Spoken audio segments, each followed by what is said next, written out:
Welcome back. In this video, we are going to finish chapter 2 by covering section 2.3 about two important notions, the notion of the bidual of a normal space and the notion of orthogonality relations. Okay, so if we have a normal space E and consider its dual is also a normal space, so it has itself a dual. So the dual of the dual is called the bidual of the original space. Okay, so instead of writing E star star, we write E double star. Okay, now the norm on E double star is the operator norm actually, because an element xi of E double star is actually a linear bounded map from E star to R. So it acts on E star.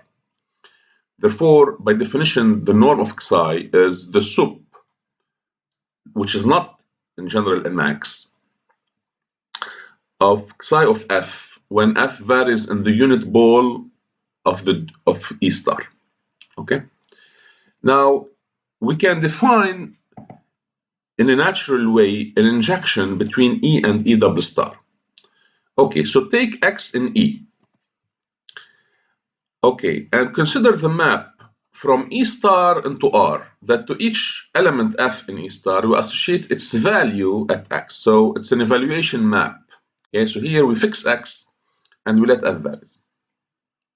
So we get a map. And this map depends on x. And of course, it's linear. It's linear in f, because if I replace f by f1 plus f2, so f1 plus f2 at x is f1 of x plus f2 of x, and if I multiply by, so this is linear in f actually. Okay, so therefore, and of course it's bounded, so it's an element of E double star, and we denote this map by jx. So the definition, so jx evaluated at f is just f of x. So this is the master equation, if you like. So by definition, jx evaluated at f is f evaluated at x. Okay? And jx, therefore, is an element of E double star, and it's linear. Now it's easy to check that j is linear in x because f is linear.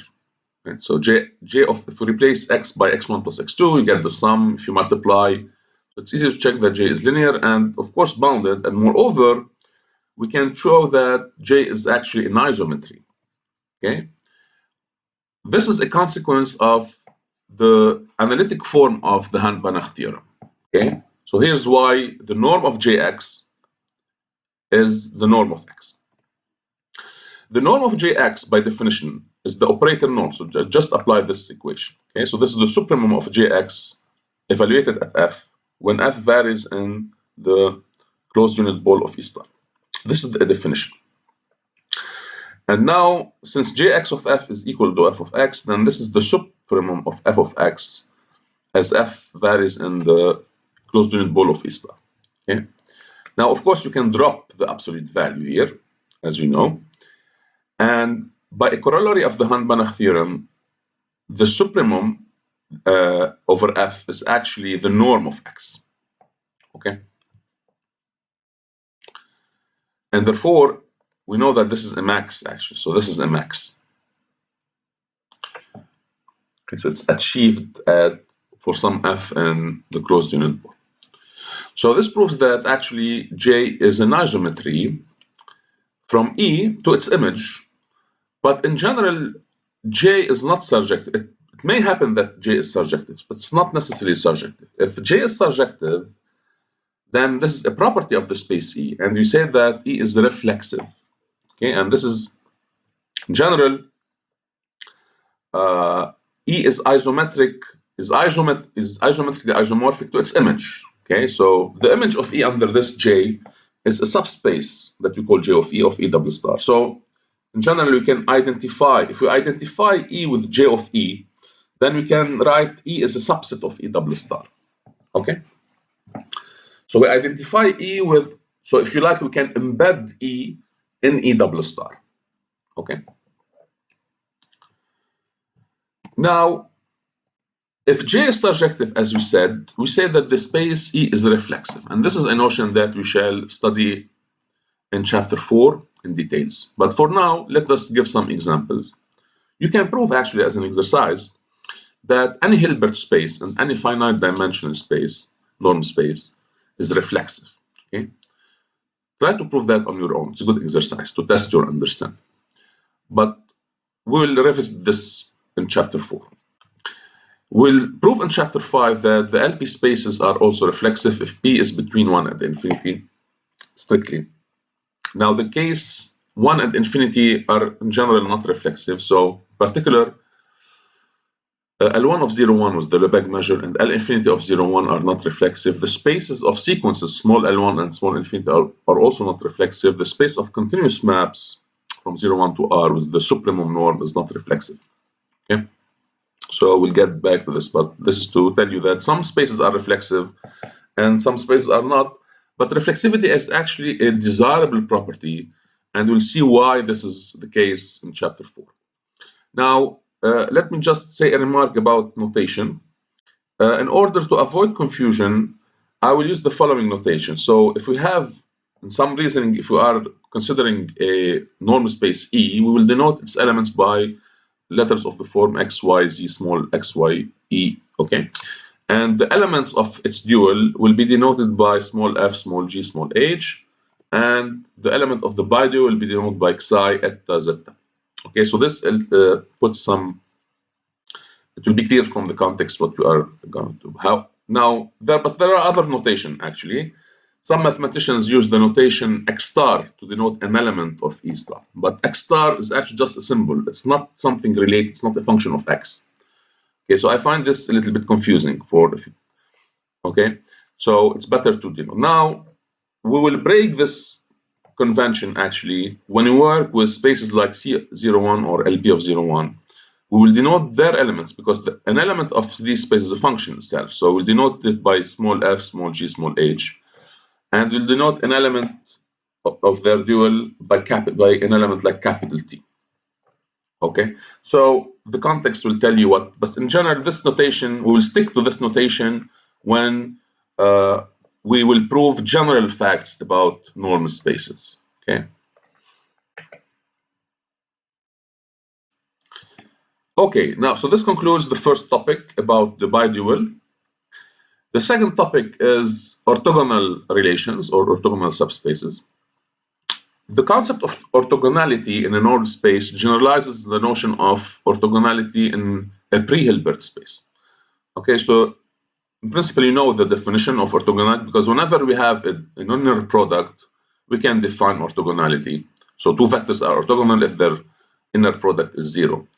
But if we have in general a normal space E, we have a kind of inner product, but not, it resembles but it's not really an inner product, but it has something similar to inner product. But this is the duality bracket between E and E star. Okay. So if we have a subspace M of a normal space E, and we consider the set of all elements in the dual whose value at x is 0 for every x in M, then so this is why we use this notation was useful because it really behaves like an inner product, except that f and x do not live in the same space. X lives in E and f lives in its dual. And if you have an inner product space or a Hilbert space, we can identify E with its dual. So this is why we get the usual. So this is an extension of the notion of orthogonality. Okay. And now we can, it should be clear or easy to prove that the orthogonal of a subspace is actually itself a subspace of the dual, okay? And it's closed. Okay, try to prove that, it's not difficult. And now there is a dual notation actually. If we consider a subspace of a dual, the orthogonal space of this subspace is the set now of all x in E at which f vanishes for every f in M. Okay. Now this notation may be confusing because it's not clear if this will denote the orthogonal with respect to E double star or to E. But so this is why some people use other notation. They may write this orthogonal symbol to the left to say that we are going back to E and we're not going to E double star. Okay, we may use this notation, but it should be clear from the context what we are trying to do. Okay, if you like, we can put the orthogonal here to the left. Okay, so once again, the orthogonal of a subspace of E star is a closed subspace of E. Try to prove that, why it's closed, and why is it a subspace? Okay, it's not difficult. Now, the main result of this section now is the following relation. The orthogonal of the orthogonal, you can call it the bi-orthogonal if you like, is equal to the closure of the space. If we have a subspace of a norm space. However, if we consider a subspace n of E star, then in general we can just say that the bi-orthogonal contains n bar, but in general we don't have equality unless E is reflexive. Okay, this is actually a consequence. The first equality is a consequence of the Hahn-Banach theorem. Here's the proof. So, actually, we asked this question in the exam some years ago. Okay, so first of all, as you may check, the orthogonal of the orthogonal contains the original space. This is rather trivial, actually. So, how do you prove that? Just take an element x here and prove that it's here. But this is actually, if you write it, you'll see that it's trivial. Okay. If you take x here in M, how do I prove that it's here? I have to prove that f of x is 0 for every f in M orthogonal. But for every f, by definition, for every f in M orthogonal, the orthogonal of M, f of x is 0. Therefore, x is here. Okay, so it's so trivial that it may be confusing. Okay, and you should have proved that the bi-orthogonal is closed, and since the closure is the smallest closed set containing the set, then you have this inclusion. Okay, so this is the easy part. Now, less trivial, the converse. So we reason by contradiction. We take an element x0 in the bi-orthogonal, and we must prove that it's in the closure. So we assume that it's not in the closure. Therefore, we can, since the singleton 0 is convex and compact, and M bar is convex and closed, then we can separate these two sets by a closed hyperplane. So there exists a non-trivial element f in E star and the number alpha such that this is true. And here we don't need the full strength of the second geometric form because we don't need the epsilon. This is enough actually. Actually, we can write here for every x in M bar, and so in particular it's true for every x in M. Okay, so actually we know if we can separate x0 and M bar, we can also separate x0 from M. It's the same thing actually. Okay, so if we look at this inequality, this means that f is bounded. It is a linear bounded map on M, and we know from an exercise of chapter 0 that this necessarily implies that f is 0, f vanishes at M. So this term is always 0. Okay. Well, what does this mean? By definition, this means that f is orthogonal, belongs to the orthogonal of M, right? But x0 is taken in the bi-orthogonal. So by definition, f vanishes at x0. Okay. But now we have a contradiction because this inequality now, this is 0, so we get 0 less than alpha less than f of x0, so f of x0 is positive. And this is a contradiction. Okay, so this proves that M double orthogonal is contained in M bar. Okay. Now, for the second claim, the same reasoning for the first part shows that N bar is contained in the double orthogonal for the same reason. But if you try to adapt this proof, the reverse inclusion, you will encounter some difficulty. Okay, at some point you will find so this proof will not work unless E is reflexive. Okay, so try to prove that as an exercise. We give a counterexample of this equality in some exercise, but try to prove that this is true if E is reflexive. Okay.